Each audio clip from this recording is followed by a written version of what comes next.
Bismillahirrahmanirrahim. Assalamualaikum. Greetings. alishanmao here.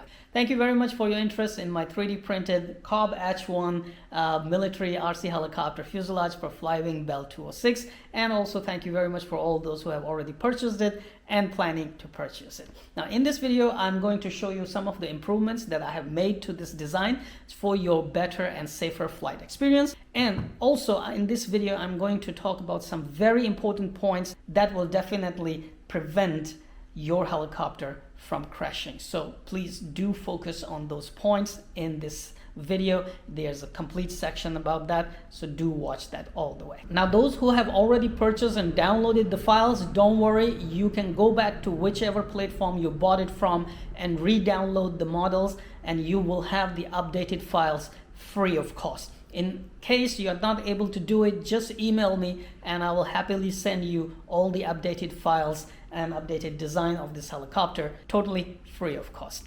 All right, now let's talk about this important thing and why I decided to make these changes for your better and safer flight experience. Now, Bell 206 from FlyWing is a very old model, and just like me, I have the V2 version, which is very old.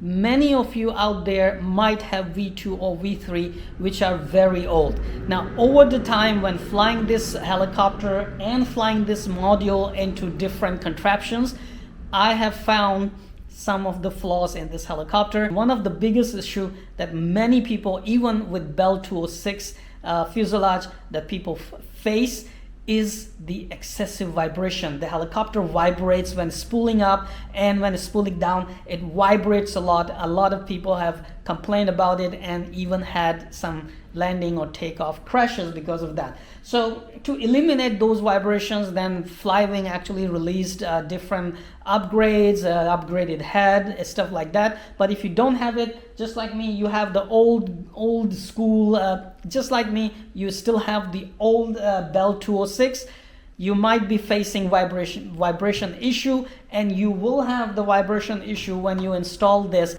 in this COB-H1 3D printed fuselage, and you will have to do something to prevent those vibrations or to get away with those vibrations if you still have them and still fly your helicopter safely.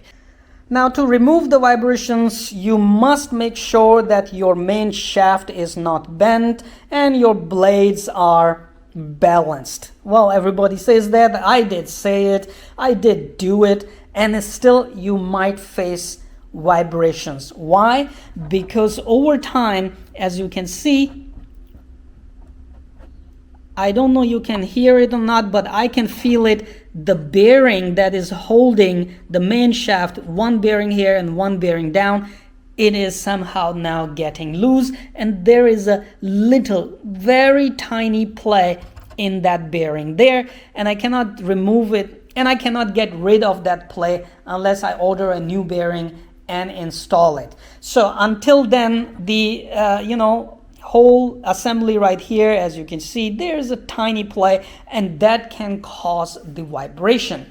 Now, if you're going to install your Bell 206 in this COB-H1 3D printed fuselage, one thing I want to show you is that you will have to do in the early model. In the new updates, I have already covered this. So in the early models, what you need to do is, after installing this base plate, okay, you will put some hot glue on the side of the wall touching the base plate, securing the base plate, especially right after the main module here and on the left side as well. As you can see, drop hot glue and make sure the base plate is secure here, because otherwise, if you have some hard positive pitches, these two screws which are secured on the base plate, might be possible the base plate will bend upward a bit, moving the head going backward. You cannot notice it, but it might happen. So you will put hot glue here if you have printed the first version of this fuselage. In the new version of fuselage, I have upgraded the base plate. You will see in the next section. Please watch this video all the way. I have updated the base plate. I have updated the front nose, added 2 more posts under here, so you can add 2 more screws right here. Instead of 2, now you will have 4 screws on the base plate to secure the base plate on the front nose. And also the base plate is with the ribs now, and it is stronger. So do watch that section. Now, before moving on to that section, let me show you more right here. As you can see, there are 2 posts right here, okay, and they are touching the main power module frame right on the left and right.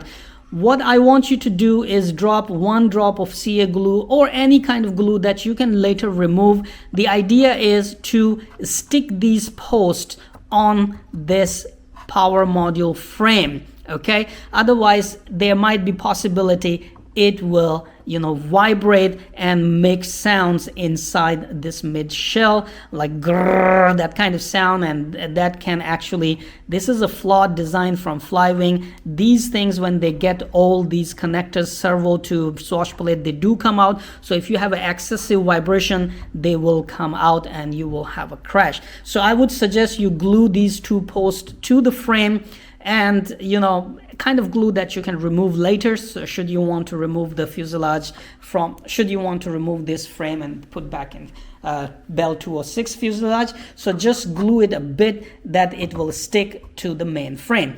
But in the updated design, what I did, I added the slot and I added the holes so that if you see, if I zoom in, you can see right there, there is a screw. So this screw is on both sides, okay? So now the updated one, the updated mid shell, now have slots for these screws. So before installing the power module inside, you will remove those 2 screws, install the power module inside, and then you will insert the screws from outside the fuselage and screw them onto the power module frame, thus securing the fuselage to the frame very nicely and tightly, and it will not vibrate anymore. So if you have already printed it and you don't want to print the updated one, I would suggest, once again, just drop some kind of glue, stick this fuselage post onto the frame, and it will prevent that vibration and you will not have any risk of crashing. All right, now let me show you the design updates on my computer screen in the CAD program.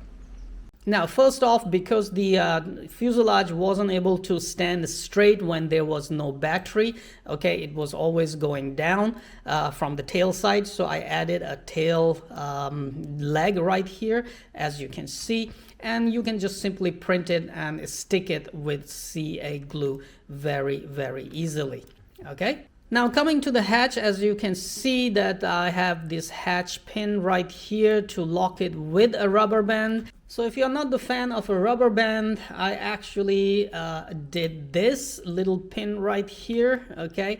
It's kind of elastic, okay, because it's thin, so it will be pushed and it will add force, keep the hatch pin pushed forward. So if you don't want to use you know, rubber bands, you can always print this and add it just by a CA glue or simply by AB glue, and it will effectively, and from top, as you can see, it will effectively push the hatch pin forward and keep it in locked position. Next, I have improved and made the base plate stronger. As you can see, now I have ribs on this plate.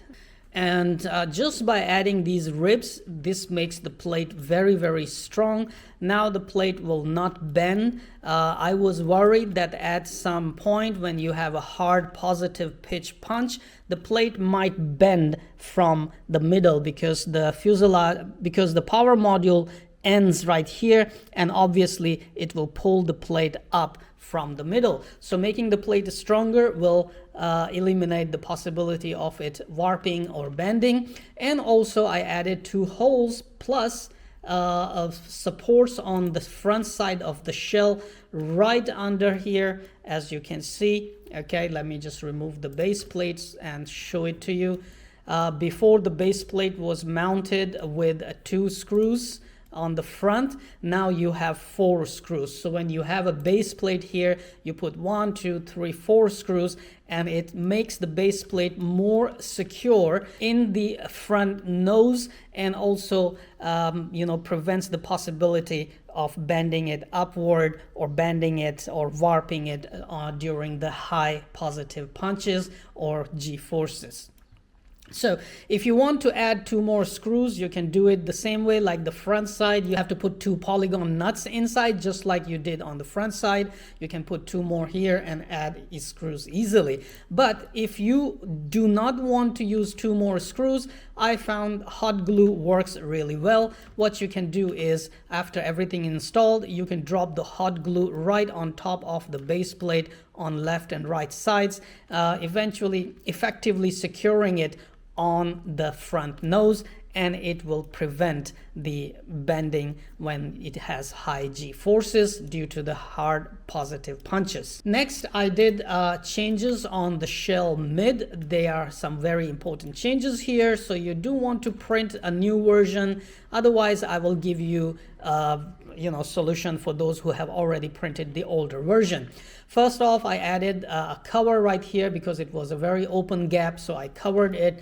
Next, you can see that these posts right here, they are slightly taller and have a slot cut in. These 2 slots are for you to insert that screw which is already installed on the power module, so you can remove it and use a slightly longer screw possibly, so that it will go through all the way and lock into the So as you can see, the power module is just like this. Now you will add 1 screw, and this screw will be coming right inside on the plate on the right and left. So from both sides you can insert the screws and secure the power module onto this. Now if you don't want to use the screws, you can always drop some glue right here on this plate, and it will combine the power module. Let me explain it on the real model so you know why you should do that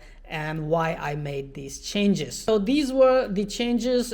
That means you might want to print the front shell, okay, hatch, new hatch spring for the lock pin, and the mid shell you might want to print them again, just if you want to have better and secure flight experience. And finally, I have added 1 more cylinder right here, which you can secure on the mid fuselage with 2 self-tapping screws, 1 from the left and 1 from the right. This will prevent, in the long run, this will prevent these 2 points warping out. It will prevent it, though it doesn't affect in any way. Even if they warp out a bit, it doesn't affect any way on the hatch lock right here. Hatch is still locks and stays there. I have tried it. I have pulled the hatch up forcefully, and hatch does not come out if it is properly locked on the front side. It's not easy to come out unless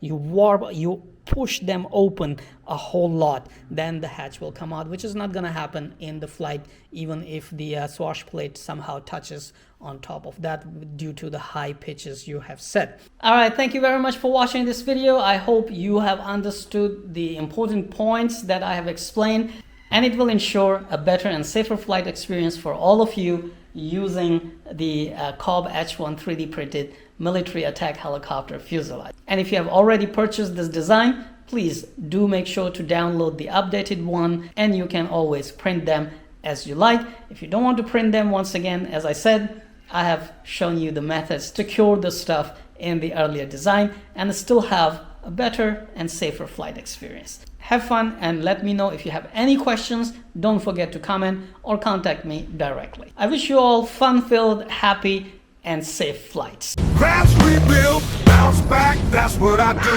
Crash, rebuild, bounce back quick. We in the dirty South, ain't no one slick.